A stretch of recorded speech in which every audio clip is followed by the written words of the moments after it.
What's going on, people? We're back again for another opposition preview video as Palace take on Leeds in the Premier League on Monday night. And for this episode, I'm joined by Oscar from All Leeds TV to give us their perspective. But before we start the video, make sure to hit the like button if you do enjoy the content, and also subscribe so you don't miss out on future episodes. Oscar, thank you for joining me. Leeds, you're back in the Premier League. Pretty much you've settled in now. And how would you sum up your season so far? Ahead of this game, I think we're level on points, not even ahead of us. So we're level on points ahead of this game. So how's it been for you guys? Yeah, I mean, look, I think obviously going into this season, Diyar, I think it was always going to be a little bit inconsistent. I think obviously the difference in quality is huge. I think our style of play is risky, to say the least. I think we saw the worst side of it at Selhurst Park earlier on in the season. Obviously, you guys went on and ran on to be 4-1 winners in that game. And sometimes it's going to happen to us this season. It's happened plenty of times. We've lost 6-2, 4-1, 4-1 twice, actually. We've had some hammerings this season, and we lost 3-0 at Spurs as well. It's just the way we play. It's very high risk, very high tempo. And sometimes when you've got to play a team who can counter-attack at pace, can play through our press, it sometimes does happen that we lose the game. But I think overall, it's been a really, really positive start to the season for us in terms of where I was kind of expecting us to finish. I think I was happy with anywhere above 17th, above 18th rather, and staying up. And I think it's the fact that we've still kept to our principles. We're still playing the same way we did in the Championship. It's still entertaining. We still create a lot of chances. And it's just high energy, highly entertaining football that we produce week in, week out. Yeah, and when you're looking at your results, would you say that it's fair to say that you've been inconsistent at times? I mean, looking at your recent results, you look at the game against Brighton, you lose 1-0, but then you go on to beat Leicester 3-1. There's been some odd results there. And what do you think it is? Is it just the style of football that you guys play that hasn't really... I mean, you still got a chance of European football if you go and push on the season, but what is it that's been missing for you guys to go and get them results consistently? I mean, in that Brighton game, we had a lot of players missing, to be fair. We did have quite a few players missing. I think, to be fair, we've actually been better away from home this season than we have at home. And I think a lot of teams have had that story, with no fans in the ground. I think it's really levelled it in terms of the home and away games. And that's been the case for us all season, really. But it's a strange one, really, in terms of trying to really put your finger on it, why Leeds, win some games that you don't expect us to win, and then lose games you don't expect us to lose, if you know what I mean. But to be fair, that's only really been a recent problem in that sense. We've still been inconsistent over the season, which is fine. It's to be expected. But to be fair, at the start of the season, it's quite the opposite, really. We were beating teams below us with relative ease. We were winning a lot of those games quite comfortably. It was against the teams above us that we were struggling against. But to be fair, last couple of weeks, we've played Leicester, we've won away from home. Everton, we could have quite easily got something from the game. I think to be fair, I think we deserve something from the game, and I think we've improved that side of our game. But yeah, it's been a funny season in that sense. But I just think it's a natural way the league is. I think obviously so many games in such quick succession is playing a part as well. I think our high energy style, we don't rotate the team a lot. We tend to stick with the same starting 11. So when we do have a lot of games in quick succession, I think it's natural that we do have some games where we're not quite fully on it. But yeah, you can still see. I don't think there's been many games where we've been totally outplayed. I know we might have lost some games, but even the game we lost against you guys, so I think we said earlier on that I don't think that was a 4-1 game. But we lost the game ultimately, and I don't think we've really disgraced ourselves at all this season, other than probably the Man United 6-2. I think we did probably disgrace ourselves a bit in that first half in that one. Yeah, well, let's talk about the reverse fixture. 4-1 result. I was shocked. I'll be honest with you, Oscar. I didn't expect us to go and beat you guys 4-1. How did you see that reverse fixture? And where do you think it went wrong for you guys? And do you see something similar happening in this game? What was it? I think the big thing was, just remembering the game, you guys scored quite early on for a set piece. Lovely header off Scott Dan. And at that point, I think what we've had a problem with all season is when we concede the first goal, we have to push on that a little bit more, to try and grab the equaliser. We always go, if you look at it like in the FIFA terms, we go to ultra attacking when we go 1-0 down. Even after 10 minutes, we'll go to ultra attacking, and I love it. But to be fair, in that particular game, on the counter attack in the second half, especially, I think it was at 2-1 because we did have a VAR disallowed goal, but rules are rules. To be fair, rules are rules. I mean that was a little bit. I think we were a bit unlucky with that, but. Yeah, to be fair, we're not the only team that's had a VAR decision go against us. But I think that second half, Palace, obviously had Wilfred Zaha in the team at that point. Wilfried Zaha on the counter-attack was absolutely frightening. And I think that's a big boost for us that Wilfried Zaha's not available. So that's probably more of a positive for us going into this game. But having said that, if we do concede first on Monday night, we do traditionally tend to struggle to get back into the games. I think Leicester was the only real exception. But what I will say about that Leicester game was we went 1 down after like two minutes and then scored 2 minutes later. But just go back onto Palace. It was just that second half really where it went wrong for us. I think we were well in the game up to half time. And then you just broke, just every single time the ball kind of broke down when we were trying to attack you. You know, you just hit us on the counter-attack and created a lot of chances that way. And yeah, to be fair, I don't think it was a 4-1 game, but you probably did deserve to win the 3 points on the day. You were the better side on the day against us. Well, you were missing one key player, and let's talk about him, Kalvin Phillips. He wasn't playing in that game, and he's of course. He's been a key player for you guys so far this season. And so for Palace fans that haven't watched him or don't know much about him, how would you describe him as a player, and what can we expect from him in this game? Well, Kalvin, for us, plays like our single holding midfielder. We play a very attacking formation, traditionally a 4-1-4-1, although against you guys, we'll probably change to more of a 3 at the back and a 3-3-1-3. It's a very hipster formation, if you like. But yeah, Kalvin's the man who sits in front of that back 4 and makes the whole system work. He has to do almost 2 people's jobs defensively in that kind of sense. He has to cover a lot of space, but he is our single holding midfielder in the system. And he's almost, we call him the Yorkshire Pirlo, but he's probably more of a Busquets type of player, but he's not like a Busquets level, obviously. I'm not going to say that, but he's a similar kind of player. He kind of facilitates a lot of our attacking play, picks the ball up from deep, very, very good on the ball, loves to spray the ball out to the wings, loves to get us on into your half quite quickly, almost like a quarterback, if you like, in terms of in that team. He very much is responsible with just starting the attacking moves from deep.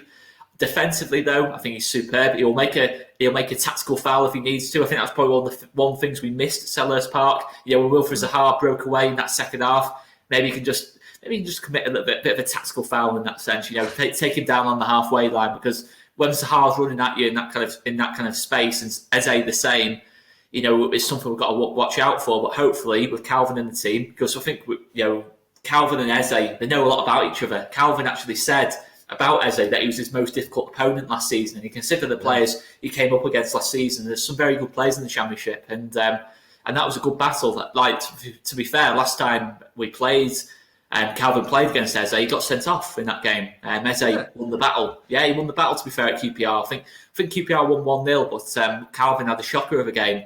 At Ellen Road, to be fair, Kalvin had a tough game against Eze, but we did win that game. So, interesting battle that, although it depends where Eze plays. If Eze plays on the wing, he won't come directly up against Kalvin. But if he plays in the number 10 role, that'll be a really interesting battle, that, to be fair, in the game. But yeah, Kalvin obviously is pushing for the England squad place. To be fair, there's a chance he could get into the England starting 11, but I'm not too sure if Southgate rates him as highly as other midfielders. Although for me, to be fair, he's proven he can do a job as a single midfielder almost on his own. I think that should give him a bit of an opportunity. But yeah, look, it's a big couple of months coming up for Kalvin Phillips, with the Euros in mind, and I think he's had a good season. I think obviously the way it kind of started the season, I think, to be fair, around that Palace game when he did get injured just before it, he probably didn't start the season that well. But he's actually, since he's come back, he's really adjusted to the Premier League. It's very different to the Championship. I think as a holding midfielder in the Championship, the game's always in front of you because a lot of teams sat back against us. But in this league, very rarely we get that. So he's having to do a lot more defensively because teams are coming on to us. And sometimes he's almost up against 2 players because he's playing on his own, holding the midfield to an extent. So it's an interesting one, Kalvin. Look, when he's on it, he's an absolutely superb player. And he is a superb player. But when he's on it, he seriously is one of the top players and one of the top English midfielders at the moment. Yeah, the thing with Eze, as you said it, he's most likely to play out wide. We've seen a 4-2-3-1 in the first half against Wolves, but I'm not too sure if Roy's going to go back to that. But another interesting battle is with our left back situation, where we've got maybe Patrick Van Aanholt starting. Don't have to say much about him here because Palace fans already know how I feel about him watching the channel. But who's he going to be facing? We talked about it in your preview, but for Palace fans that don't watch these as much, it will be Rafinha. And how do you think, what's his form been like lately, and how do you think he'll go against PVA? Do you think he'll win the battle?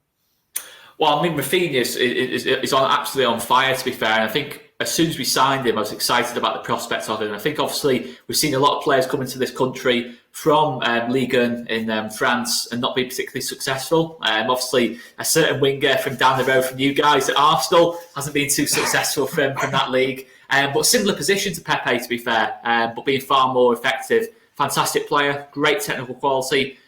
And he's very direct as well. Sometimes you see these fancy players that they always want the ball to feet, but he's more than happy to run in behind. And I think with Van Aanholt there, I think he could have a bit of joy against him, to be fair, on the basis of what you've said. And to be fair, he's took on some of the best left-backs in the league and done really well. And for us this season, in terms of productivity, he's been absolutely fantastic. He's on a good goal-scoring run, to be fair. He is on a really good goal-scoring run. I think he's had a goal and assist pretty much every game since the new year. It's been superb from him. But yeah, obviously, with what you said about Van Aanholt, I think it will be an interesting one. If you play Eze in front of Van Aanholt, I think we could fancy it on that side. In terms of the defensive work rate, I think it could work in our favour. But again, it's up in the air who will play behind Rafinha. Obviously, Luke Ayling has mostly played at right back when we played the back four. But if we go to a back three, it'll probably be Stuart Dallas. But yeah, I think either way, that's going to be our strength going into this game. I think that's been a superb side for us.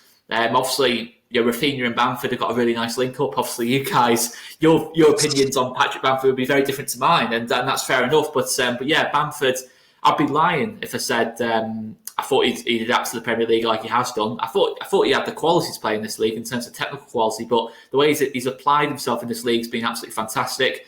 And to be fair, last season he didn't really get the goals that he probably should have done, but this season it's been the total opposite in that sense. But he's still got the link-up play, the intelligent movement from Bamford. So, that link-up for me, Rafinha and Bamford, it's impossible to talk about Rafinha without talking about Bamford as well, because they've got such a good chemistry together and they've combined for a lot of goals recently. Yeah. So looking at this Palace side, we're missing Wilfried Zaha. You must be happy about that. But in terms of, from your perspective, who else do you think that Leeds should be trying to focus on apart from Zaha? Who are you worried about in this game? Well, I think we've already mentioned Eze. I think Eze, the way he's performed against us this season, I think as soon as I saw him sign for you guys, I thought, what a perfect signing that is for Palace.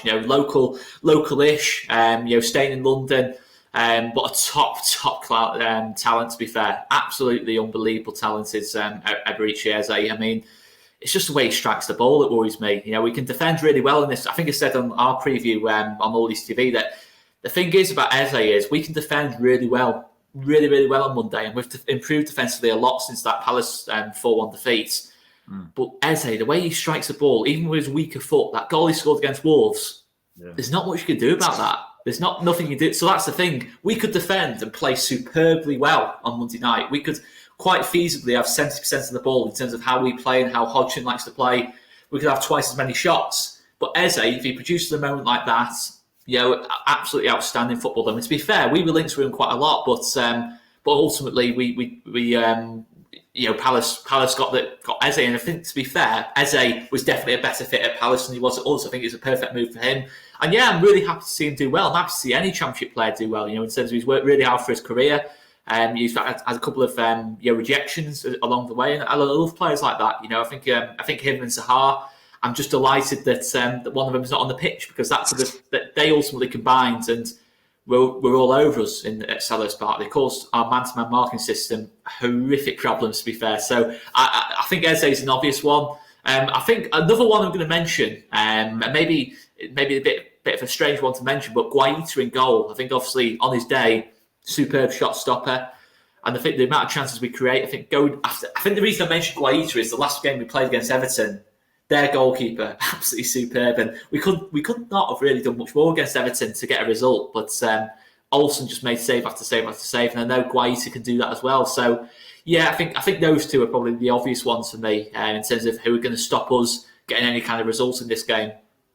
Olsen was on a different planet, I'm telling you, man. That guy, he was saving things that he shouldn't be saving. Rafinha could have had 3 goals, and it wasn't his fault. They were all good finishes, but all in the top corner, and he saves 2 of them. Unbelievable.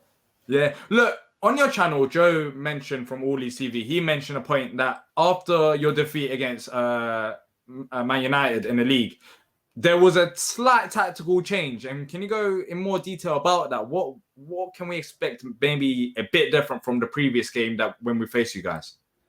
Well, I think last time we played a 3-3-1-3, and I think we'll still stick with the same system, but I think the big difference will be the wing-backs.